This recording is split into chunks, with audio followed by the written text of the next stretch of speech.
Hello student, আমি Tapas sir.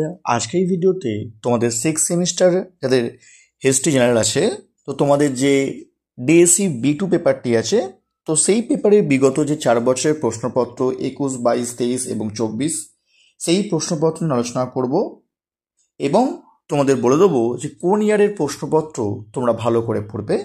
তা আগেও যারা এখনও চ্যানেলটিকে সাবস্ক্রাইব করনি, অবশ্যই চ্যানেলটিকে সাবস্ক্রাইব করে রেখো এরকম ভিডিও সবাইকে পাওয়ার জন্য। তো দেখো, তোমাদের প্রথমে দেখো 2021 সালের প্রশ্নপত্র। তো 21 সালের প্রশ্নপত্র দেখো তোমাদের শর্ট কোশ্চেন ছিল, ঠিক আছে। কিন্তু যেহেতু তোমাদের প্যাটার্ন চেঞ্জ হয়ে গেছে, এখন না তোমাদের কিন্তু 1 নম্বরের প্রশ্ন আসে না এই পেপারে, ডিএসসি B2 পেপারে। তাই জন্য দেখো আমি তোমাদের শর্ট কোশ্চেন আলোচনা করছি না, জাস্ট তোমাদের কিন্তু 5 মার্কসের যে প্রশ্ন আমি চলে যাচ্ছি। দেখো 5 মার্কসের প্রশ্ন দেখো তোমার 2021 সালে সামন্ততন্ত্রের সংকট বলতে কি বোঝো, এবং পরের প্রশ্ন ষোড়শ শতকে ইউরোপের অর্থনীতিতে মৌলবিপ্লবের প্রভাব কী ছিল। পরের প্রশ্ন ইউরোপীয় শিল্প স্থাপত্যের উপর রেনেসাঁস মানবতাবাদের প্রভাব কী ছিল। উত্তর মানবতাবাদ বলতেই কি বোঝো। নেক্সট প্রতিবাদী ধর্ম সংস্কার আন্দোলনে এক চরমপন্থী শাখা হিসাবে অ্যানাব্যাপটিস্ট আন্দোলন সম্পর্কে লেখো। নেক্সট ইউরোপে বিজ্ঞান বিপ্লব সম্পর্কে লেখো। তারপর বাণিজ্য বিপ্লবের কারণ কী ছিল। লাস্ট প্রশ্ন আফ্রিকায় দাস ব্যবসায় ইউরোপের দেশগুলি কিভাবে যুক্ত ছিল। এবার দেখো তোমাদের 10 মার্কসের প্রশ্ন। দেখো ইউরোপের সামন্ততন্ত্র থেকে ধনতন্ত্রের উত্তরণ প্রসঙ্গে যুগ সন্ধিক্ষণের বিতর্ক আলোচনা করো। নেক্সট ইউরোপের নবজাগরণের ফ্লোরেন্সের অবদান আলোচনা করো।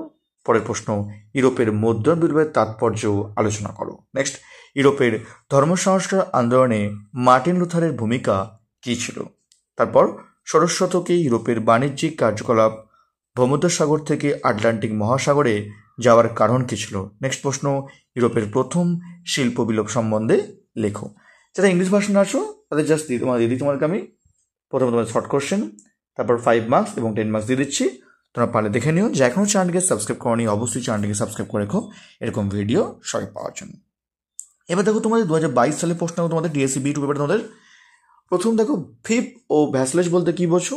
নেক্সট মানবতাবাদী শিক্ষার প্রধান বৈশিষ্ট্যগুলো আলোচনা করো। পরের প্রশ্ন উত্তরের মানবতাবাদীদের অন্যতম পুরোধা ইরাসমাস সম্পর্কে টিকা লেখো। নেক্সট মার্টিন লুথারের 95 থিসিস সম্পর্কে জানো। নেক্সট মূল্য বিপ্লব বলতে কি বোঝো। পরের প্রশ্ন ইউরোপের অর্থনীতির উপর ব্ল্যাক ডেথের প্রতিক্রিয়া কী ছিল। ঠিক আছে, যদি কারো পিডিএফ প্রয়োজন হয় এই পেপারের উপর তোমরা আমায় কিন্তু আমি ডেসক্রিপশন বক্সে আমার ফোন নাম্বার দিয়ে দেবো। তোমার যাদের প্রয়োজন হবে পিডিএফ তোমরা কিন্তু চাইলে তোমরা কিন্তু যোগাযোগ করতে আমার সঙ্গে, আমি তোমাদের কিন্তু পিডিএফ দিয়ে দেবো। এই তোমাদের যে প্রশ্নপত্র আছে তোমাদের সেই প্রশ্নপত্রের পিডিএফ, ঠিক আছে। নেক্সট দেখো তোমাদের 10 মার্কসের প্রশ্ন তোমাদের পশ্চিম ইউরোপের সামন্ততন্ত্রের পতনের কারণগুলো আলোচনা করো। নেক্সট নতুন বিশ্বের স্পেনীয় সাম্রাজ্য কিভাবে একটি বিশাল ও স্থায়ী খনি অঞ্চল ভিত্তিক জনসমাজে পরিণত হয়। পরের প্রশ্ন মানবতাবাদী আন্দোলনের বৈশিষ্ট্যগুলি আলোচনা করো। পরের প্রশ্ন 20 মার্কসের ষোড়শ শতকে ইউরোপীয় অর্থনীতির উপর মূল্যবিপ্লবের প্রভাব কী ছিল। তারপর বিজ্ঞান বিপ্লব বলতে কি বোঝো, ইউরোপের উপরের প্রভাব আলোচনা করো। লাস্ট প্রশ্ন ইংল্যান্ডে শিল্প বিপ্লব কেন প্রথম হয়েছিল। তো তোমাদের কিন্তু এই পেপার দেখো তোমাদের প্রথমে 5 মার্কস, তারপর 10 মার্কস এবং তারপর 20 মার্কস দেওয়া আছে ইংলিশ ভার্সনদের। যারা দেখোনি তোমরা কিন্তু পারলে তোমরা কিন্তু স্ক্রিনশট তোমরা কিন্তু তুলে নিতে পারো।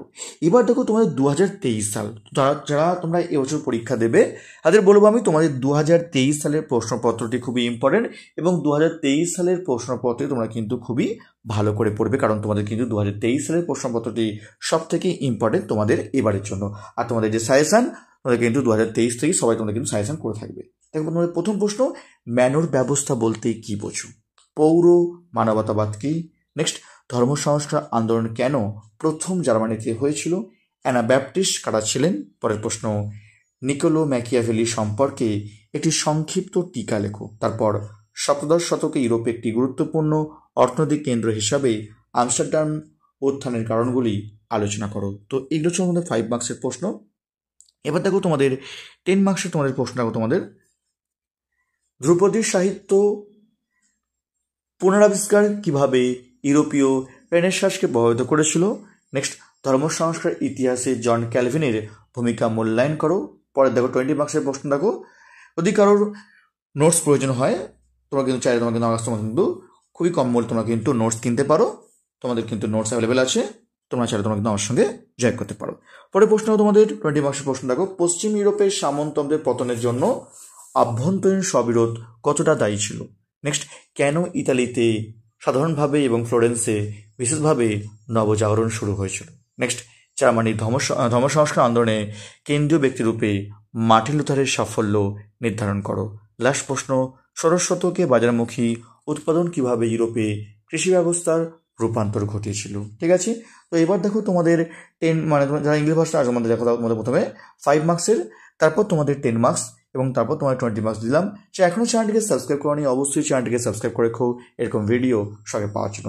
লাস্ট ইয়ারের প্রশ্ন তোমাদের 2024 প্রশ্ন তোমাদের ভ্যাসালিজ বলতে কী বোঝো? রেনেসাঁ শব্দটির তাৎপর্য কী? ইউরোপে বিজ্ঞান বিপ্লব সম্পর্কে সংক্ষেপে লেখো। মার্টিন লুথারের 95 থিসিস সম্পর্কে জানো। নেক্সট, মুদ্রণ বিপ্লবের তাৎপর্য করো। নেক্সট, ষোড়শ শতাব্দী ইউরোপে নতুন বণিক শ্রেণী চরিত্রকে কীভাবে ব্যাখ্যা করবে? এবার দেখো 10 মার্কসের প্রশ্ন দেখো তোমাদের 2024 সালের পশ্চিম ইউরোপের সামন্ততন্ত্রের পতনের কারণগুলি আলোচনা করো। নেক্সট প্রশ্ন, ধর্ম সংস্কার ইতিহাসে জন ক্যালভিনের অবদান মূল্যায়ন করো। 20 মার্কসের প্রশ্ন দেখো, মানবতাবাদী আন্দোলনের বৈশিষ্ট্যগুলি আলোচনা করো। নেক্সট, জিওফ্রে এলটনের সঙ্গে তুমি কি একমত যে ইংল্যান্ডের ধর্ম সংস্কার আন্দোলন ছিল মূলত একটি রাষ্ট্রীয় পদক্ষেপ? তারপর সপ্তদশ শতকে স্পেনীয়দের সরিয়ে ইংরেজ ও ফরাসিরা কীভাবে ইউরোপের প্রধান বাণিজ্যিক শক্তি হিসাবে নিজেদের প্রতিষ্ঠা করেছিল? লাস্ট প্রশ্ন, ইংল্যান্ডে শিল্প বিপ্লব কেন প্রথম হয়েছিল? তো ইংলিশ ভাষায় আছো তাদের যে সময় দিয়ে দিচ্ছি 5 মার্কস, 10 মার্কস, 20 মার্কস, তোমরা পারলে কিন্তু দেখে নিও।